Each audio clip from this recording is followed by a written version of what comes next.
ગણેશ મંદિર તો તમે અનેક જોયા હશે, પરંતુ આજે આપણે આવી પહોંચ્યા છીએ એક એવા ગણેશ મંદિર કે જ્યાં ભોયરામાં ગણેશજી બિરાજમાન છે, એટલે કે જમીનથી 90 ફૂટ નીચેના અંતરે। તો આવો દર્શન કરીએ આ મંદિર।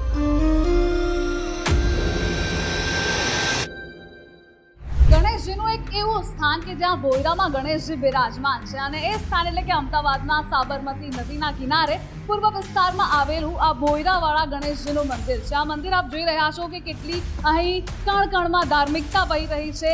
આપ દર્શન પણ પ્રભુના કરી રહ્યા છો। શ્રીજીના દર્શન પણ એટલા જ અલૌકિક છે।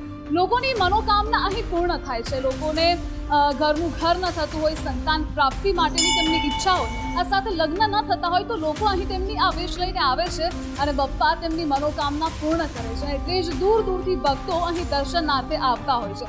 અહીં પ્રસાદમાં લાડુ ધરાવવાની પણ વિશેષતા છે। જે પણ ભક્ત અહીં પ્રસાદમાં લાડુ લઈને આવે છે અને તેની મનોકામના, તેમની જે પણ માનતા હોય છે તે રાખે છે, તે ચોક્કસથી પૂર્ણ થાય છે।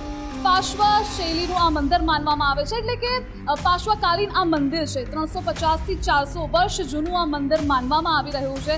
જો તમે અત્યારે ગણેશ મંદિરની મુલાકાત લેતા હોય, ગણેશ ઉત્સવ પણ ચાલી રહ્યો છે અને તમે આ ભોયરાવાળા ગણેશજીની જે મંદિર છે તેની મુલાકાત લેવાનું ન ચૂકતા।